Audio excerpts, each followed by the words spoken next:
Hello everyone. In today's video, we are going to discuss some of the questions from IGCSE past paper series that is from paper code 0610, and these questions are based on the concepts of Unit 4 biomolecules. Okay, this will help you guys to revise the important concepts of biomolecules, and it will help you in understanding that what type of questions are actually asked in the board exams. Okay, so that you can learn the tricks to solve these questions, and you will also be able to understand how to write the answers in the IGCSE board exams as per the marking scheme.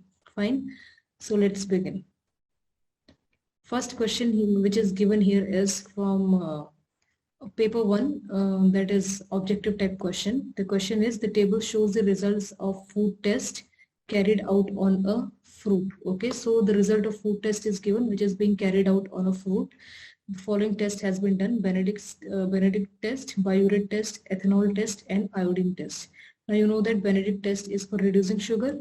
Okay, so you should remember this. Okay, so Benedict test is for reducing sugar and it shows the result positive. That means the fruit, in this fruit, reducing sugar is present, because Benedict test is done for reducing sugar. Okay, Biuret test is done for protein. That means in fruit this protein is also present. Fine. Okay, because Biuret test is done for protein, so hence the fruit is having reducing sugar, protein. Ethanol test is done for the presence of fat, but it shows here the test is negative. That means in food ethanol is in fruit fats are absent. Okay, because ethanol test is negative. Iodine test is done to check or to detect the presence of starch, and it shows here negative. That means in fruit this starch is also absent. So the only two positive results are for Benedict and Biuret. That means reducing sugar is present, as well as proteins are also present. Okay, so the correct option is option C, proteins and reducing sugar. So option C is the correct answer. Question number 2 is again on food test. The table shows the results of some food test. Which row shows a food containing both protein and starch? Okay, so 4 rows are given: A, B, C, and D. Okay, and 4 different tests are done: Benedict test, Biuret test, ethanol test, and iodine solution. Okay, now you have to identify the row in which both protein and starch is present. That means for protein and starch, the test should be positive. Now, as you will already be having the knowledge of which reagent is used for protein test. So we are aware that Biuret reagent or Biuret test is for protein. Okay, the initial color of this reagent is blue and the final color is purple. Fine. So that means if protein is present, the reagent will show you purple color. So purple color is given in 2 options. Okay, B and D. Okay, so out of B or D could be the correct answer for this question. Next is starch. Now we know that starch is a starch test is done with the help of iodine solution. The initial color of iodine solution is blue. No, the initial color of iodine solution is brown or yellowish. Okay, or it could be brownish yellow or yellowish brown. Fine. And if starch is present, the color of iodine changes to blue black. That means the color of iodine changes from brown to blue black. That means the final color which shows the presence of starch in food is blue black color. So blue black color is shown in option B and A. Okay, but we have to select the row which contains the food, protein and starch. Both food items should be present. Okay, that means in B, protein is present here. Okay, Biuret test, and starch is also present. Blue black color is shown, iodine solution. Okay, so that means option B is correct. Question number 3 is based on the structure of DNA. Which diagram shows the structure of DNA? Now out of A, B, C and D, you have to identify which one is DNA. Okay, so the first and foremost thing which you have to check here is the base pairing. I've told you that DNA is always having 4 nitrogenous bases, that is adenine, thymine, guanine and cytosine, A, T, C and G. Now you are aware that A always forms hydrogen bonding with T.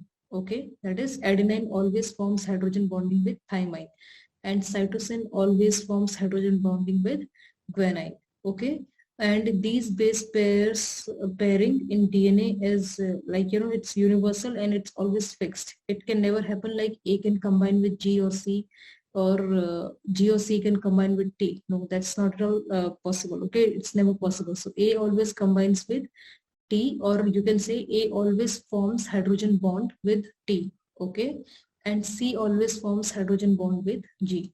Now if you look here in option A is having a bond with C here, okay, and here also A is having a bond with C, T is having a bond with G. So now this option becomes completely wrong.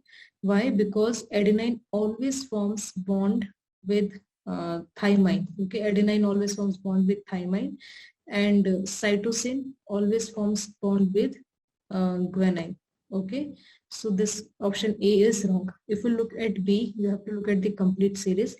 A is having a bond with T. Here also A is having a bond with T. This is correct. T with A, C with G, G with C, A with T. So this is also correct. And G with C. So this here this entire base pairing is correct. So B could be the correct answer. Okay. Then go on option C. A is having bonding with C. Here also C. So this also gets wrong. D, here A is having bonding with G. A is having with T. T is having with G, so this also gets wrong. So the correct answer is answer B, because option B is the only structure of DNA which shows the correct base pairing between nitrogenous bases of DNA. Question 4 is, the diagram represents a protein molecule. So this entire diagram represents a protein molecule. What do small circles represent? Now you know that the monomers of proteins are amino acids. So this one small circle represents amino acid. Hence the correct answer is A, amino acid. You're aware that all these biomolecules like carbohydrates, proteins, fats, nucleic acids, they're made up of many smaller units. Okay, these smaller units are known as monomers, and these monomers, they join with each other in multiple numbers and then they form the biomolecule. So proteins are made up of many amino acids linked with each other. Fine. Similarly, fats are made from fatty acids and glycerol. Carbohydrates are made from simple sugars like monosaccharides.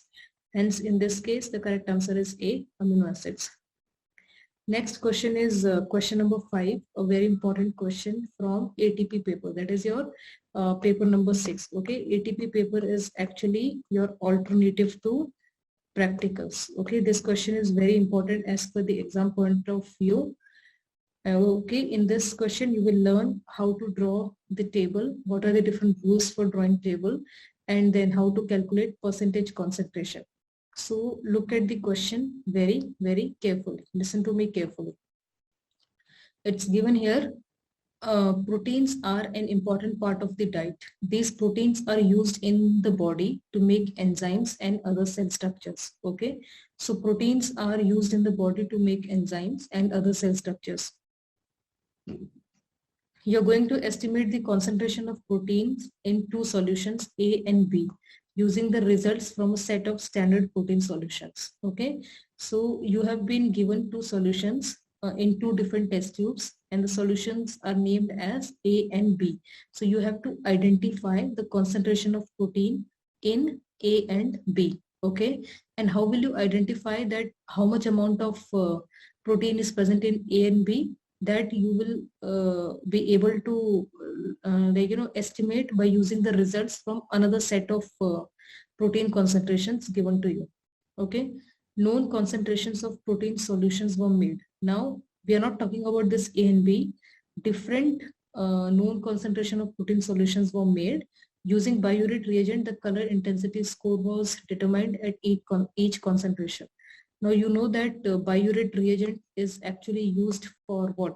Biuret reagent is actually used for detecting the presence of protein in the food. So if biuret reagent is added to a food sample, the initial color of biuret reagent is blue. Okay.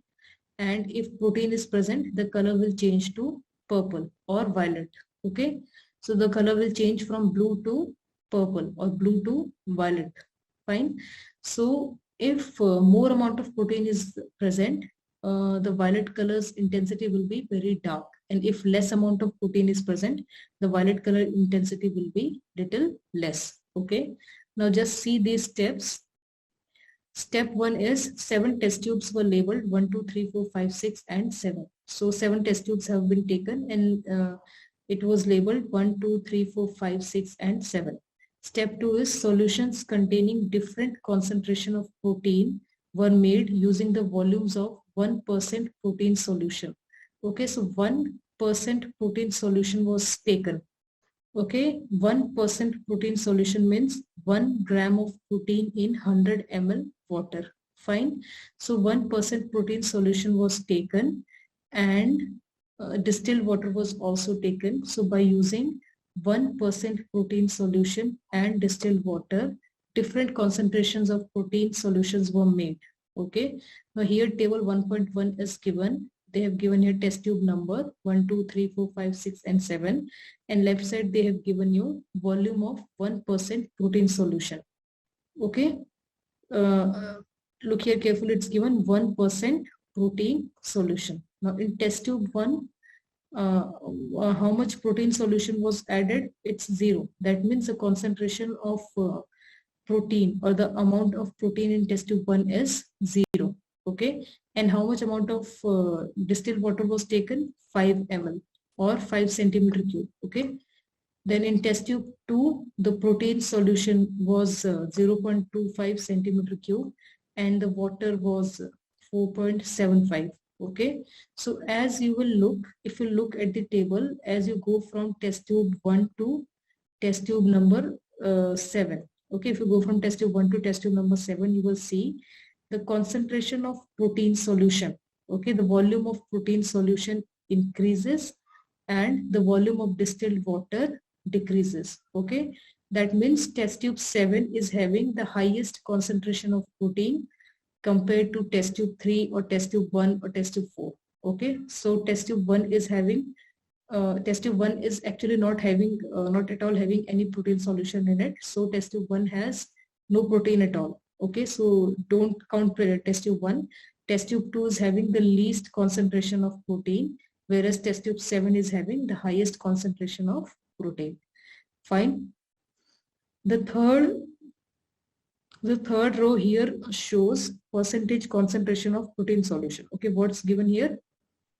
Percentage concentration of protein solution. Okay, so it's given here in test tube 1 0.0, test tube 2 0.05. Okay, 3 is blank, and similarly 7 is also blank. So you have to calculate the percentage concentration of protein solution for test tube 3 and test tube 7. So it's given here, complete table 1.1 by calculating the percentage concentration of protein solutions in test tube 3 and 7. Write your answers in table 1.1. Now this point is very important. Write your answers in table 1.1. Here they are asking you to show your working. So if you show your working, okay, here in the blank space, and the question is asked for 2 marks. So remember, if you only show your working here in the blank space, you will get only 1 mark. You will not be awarded 2 marks. You will get complete 2 marks if you will write the protein concentration of percentage concentration of protein solution in table 1.1 for test tube 3 and test tube 7. Okay. Now you are aware that the formula for calculating percentage concentration, like volume by volume, is volume of solute divided by volume of solution multiplied by 100. Okay, we are multiplying by 100 because we have to calculate the percentage concentration, isn't it? So we have to multiply by 100. But if you will look at the first row here, already the percent is given, percentage is already given, volume of 1% protein solution. That means when protein solution was made, already the amount has been taken in percentage. Okay, volume of 1% protein solution is already given. So that means we are not supposed to multiply by 100 while finding out the percentage concentration of protein solution in test tube 3 and test tube number 7. Okay, so for test tube 3, I have told you just now that the volume of and the formula is percentage concentration equals to volume of solute divided by volume of solution. So here the solute is protein solution and solution is distilled water plus protein solution. Okay, so if you look at test tube 3, the volume of protein solution is 0.5. Fine. So the volume of protein solution is 0.5 and the total volume of solution will be 0.5 plus 4.5. 0.5 plus 4.5. Okay, so that comes 0.5 divided by 5. The answer is 0.1. So here in this blank space provided to you, you have to write down 0.1. Okay. Similarly, if we'll calculate for test tube number 7, percentage concentration is equals to the the volume of protein, 1% protein solution is 4 centimeter cube. Okay, and the total volume of solution is 1 plus 4, that is 5 centimeter cube. Okay, so percentage concentration will be 4 divided by 5, that comes around 0.8. Okay, so here in this blank space under the table you have to write down 0.8. so 0.8 is actually the concentration of protein solution. Find percentage concentration of protein solution. So table test tube 3, the percentage concentration of protein solution is 0.1, and test tube 7, the percentage concentration of protein solution is 0.8. Fine. This is a very simple and shortcut method. I'll just tell you in detail how you can solve this question. Okay. The recent method which I've told you above is also correct. Fine. If we'll do that, you'll get complete marks.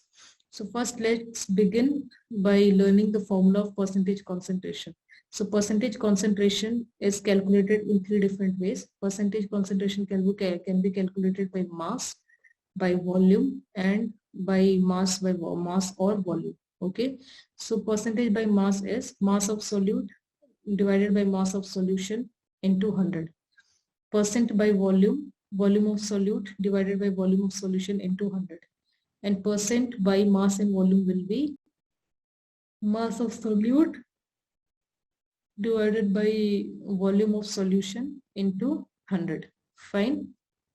Now from question 3, okay, in case of test tube 1, we are already aware, if you remember the first row, it's written volume of 1% protein solution. Okay. Now when we say 1% protein solution, that means 1 gram of protein is dissolved in 100 ml of water. Okay. Now in 100 ml of water, if we are dissolving 1 gram protein, that means in 0.5 ml, how much amount of protein we will dissolve. Now from where did we get this 0.5 ml? We got this 0.5 ml data from the table. Okay. In test tube 3, against the row volume of 1% protein solution. So what is the volume of 1% protein solution given it under test tube 3? It's 0.5 ml. Fine. So in 100 ml water, if we are dissolving 1 gram of protein, so in 0.5 ml water, how much protein we will dissolve? Okay, 0.5 divided by 100 into 1. Okay, so hence comes 0.005 gram of protein. Okay, now the total volume of solution is 0.5 ml plus 4.5 ml, that comes 5 ml. So total volume of solution is very simple to take out, 5 ml. Okay, now if you'll calculate by using the formula percentage concentration, that is mass of solute divided by volume of solution into 100. So that comes, what is the mass of solute? How much gram of protein is dissolved? 0.05. Okay, so 0.05 divided by 5 multiply by 100 and you will get 0.5 divided by 5 and the answer is 0.1. Okay, here you have got 0.5 because if you will multiply 0.005 into 100, decimal will shift towards the right side. Okay, so that comes 0.5. Okay. Similarly, if you'll calculate for test tube number 7, you are aware that the meaning of 1% protein solution is 1 gram in 100 ml of water. That means 1 gram of protein is dissolved in 100 ml water. So in 100 ml water, if you are dissolving 1 gram of protein, so in 4 ml water, how much protein will be dissolved? Okay, 4 ml, or as per table the unit given is 4 centimeter cube. So in 100 ml or in 100 centimeter cube of water, if you are dissolving 1 gram of protein, so in 4 centimeter cube of water, how much protein will be there? That will be 4 by 100 into 1. That comes 0.004 gram. Okay. So the total volume of solution is 4 plus 1.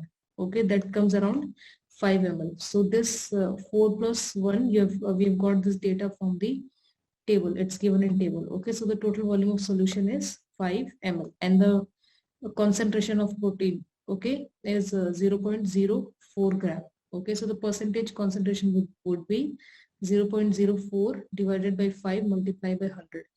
4 by 5, which comes 0.8. So the correct answer is 0.8, and table number 1.1 you have to write down. Okay, so I hope this calculation of percentage concentration is clear.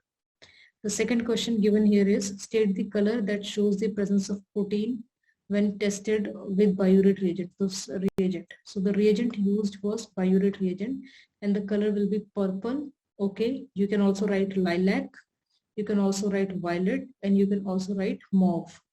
So as per marking scheme, these colors are accepted. The most common colors which we are already aware is purple and violet. Okay, you can also write down lilac. Lilac is the similar color, and mauve, M-A-U-V-E. Okay, these colors are accepted.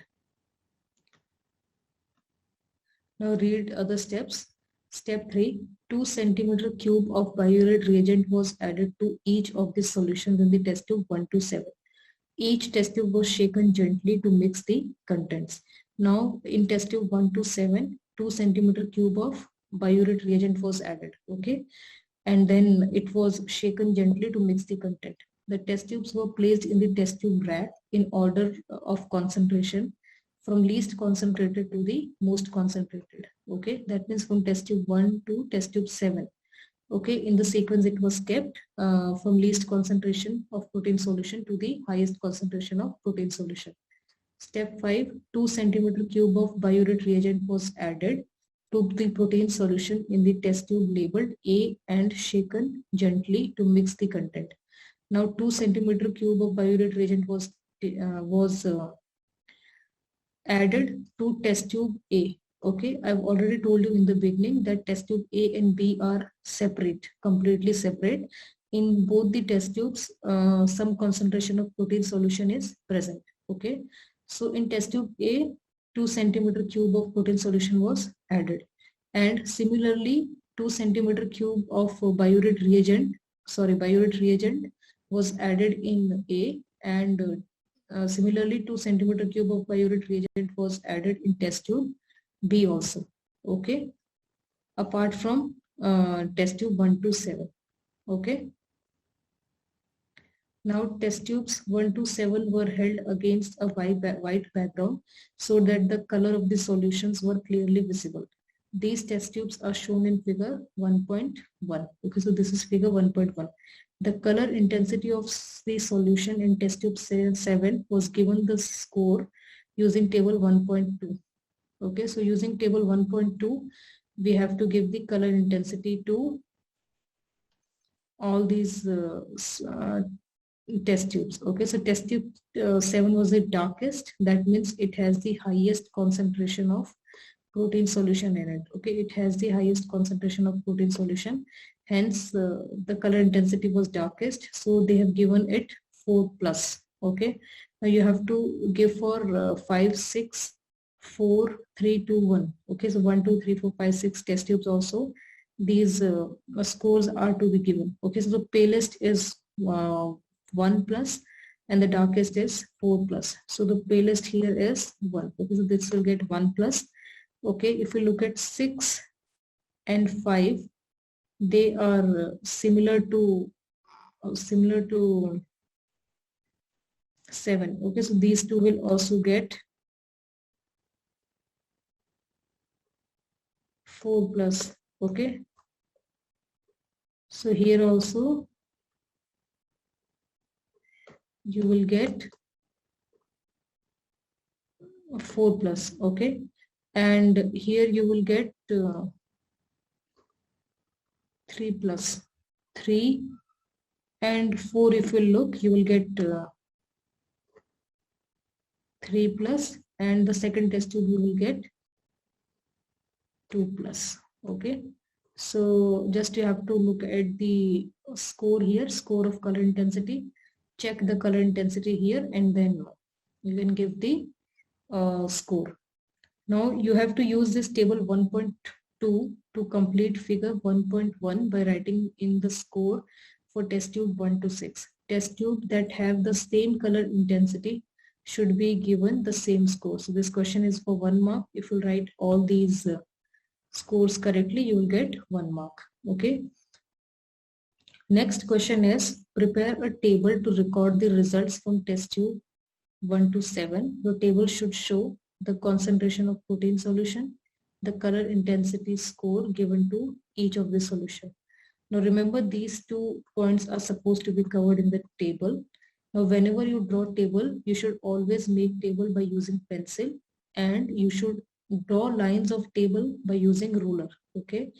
Remember, if you're not using pencil and if you're not using ruler, your entire marks will get deducted. Okay, if you draw your table by using pen, your entire marks will get deducted. Okay, and your table should also have the heading, and the appropriate unit of the heading should be written only along the heading heading column or heading cell. Okay, you cannot write down the unit along the body of the column or body of the table. Okay, fine. If you write down the unit along with the body of the table, you want to be awarded marks. The unit should be written always along with the heading. Okay, now the table here should contain the concentration of protein solution and color intensity score of all the test tubes 1 to 7. So definitely, obviously you have to make a table having 3 columns. One column shows you test tube number, second column shows you the concentration of protein solution, and third column shows you the color intensity score. Okay, so test tube numbers are 1, 2, 3, 4, 5, 6, 7. Here concentration of protein. Now concentration of protein is given in percentage, isn't it? The third row of the table, on this one. Okay, so the percentage concentration of protein solution. Okay, so it's given in percentage. So concentration of protein solution, this percent symbol is to be written in the heading only. So by using that particular row, you can completely fill this entire column. And here it's given color intensity score. So again, by using figure 1.1, by using this particular row, okay, you can give the color intensity. You can fill the entire color intensity score in this particular table. The result for test tubes A and B are shown in figure 1.2 here. Okay, so the results are shown here. Use figure 1.1 to determine the color intensity scores for test tube A and B in figure 1.2. Okay, so you have to look at this particular color of the protein solution in test tube A and test tube B, and then you have to find out the color intensity score for test tube A and B by using figure 1.1. Okay, so look at the color of protein solution in test tube A and B after adding biuret reagent. So for B, obviously the color is the darkest one. So for B, the intensity score will be 4 plus. Okay, and for A, it could be either 3 or 4. Okay, or it could be 2 also. So you can either write 2 plus or you can write down 3 plus for test tube A. So both are accepted. Okay, so if you write here 3 plus or 2 plus, Both are accepted. Okay, and for test tube B, because it is the darkest one, so you can write down 4 plus. Okay, now you have to use table which you have made to estimate the percentage concentration of protein solution in test tube A and B. Again, the very simple one. How you can estimate the concentration of protein solution here. Now see what color intensity score you have given to A. To A, either you can give the color intensity score 3 or you can give 2.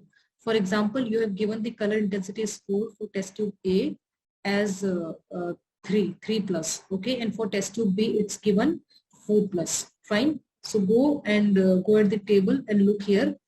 4 plus color intensity score is given to test tube 7. And what is the concentration of protein here? The concentration of protein here is 0.8.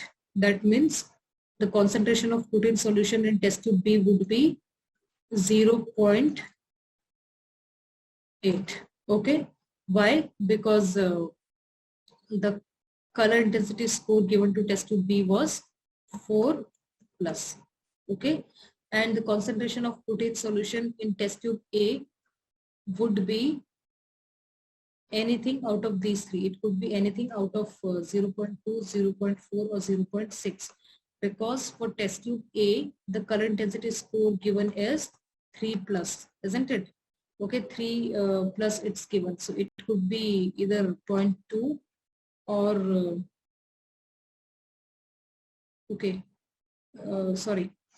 the current intensity score for test tube A could be 3 plus or it could be 2 plus. Okay, so the the concentration of protein in test tube B would be out of 2, 3 and test tube A, could be out of 2, 3 or 4, that is 0.05, 0.1 or 0.2.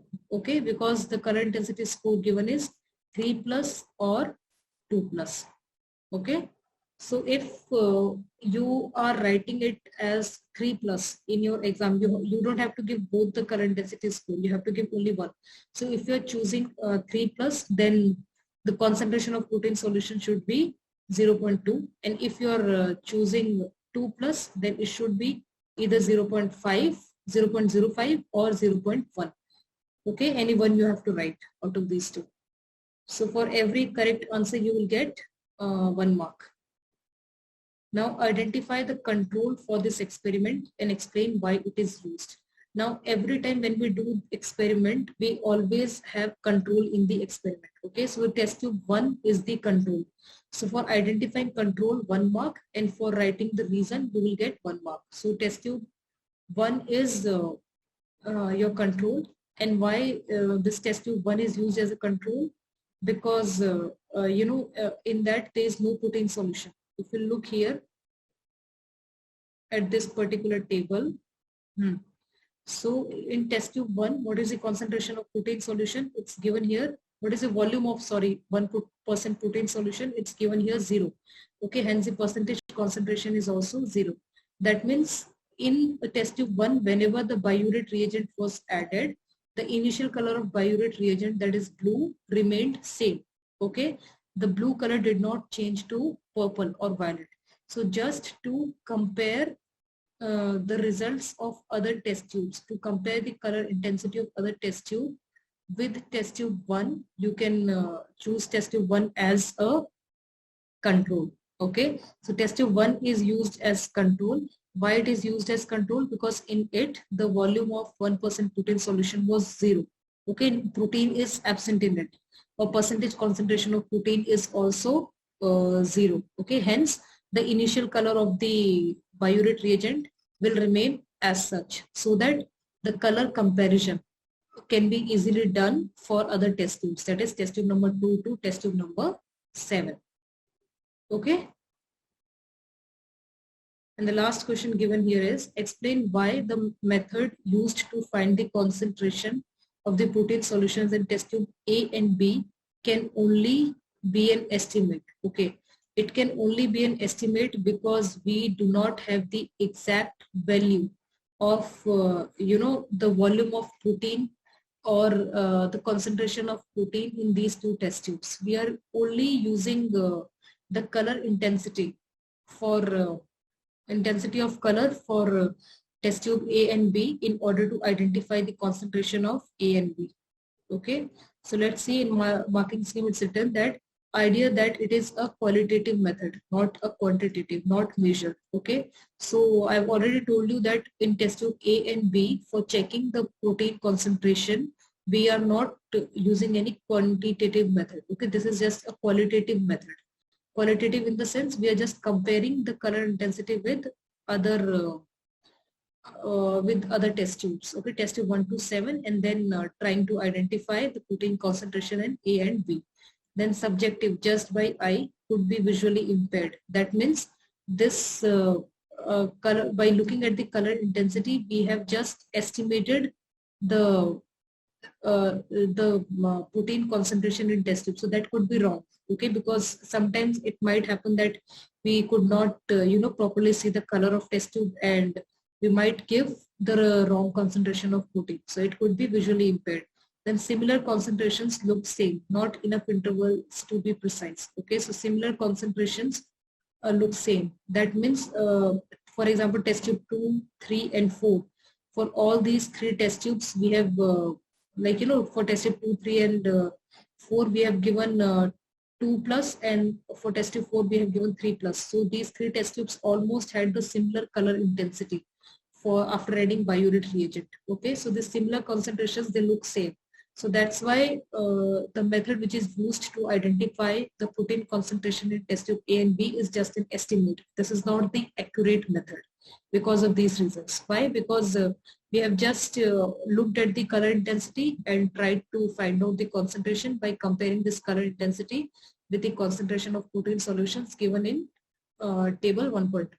Okay, and this is a qualitative method. This is not quantitative method. That means this method is not measured one. Fine. So hope this particular question was clear to you guys, and I really hope that you guys understood how to calculate percentage concentration. Learn it properly and it will really be helpful for your IGCSE exams. Take care.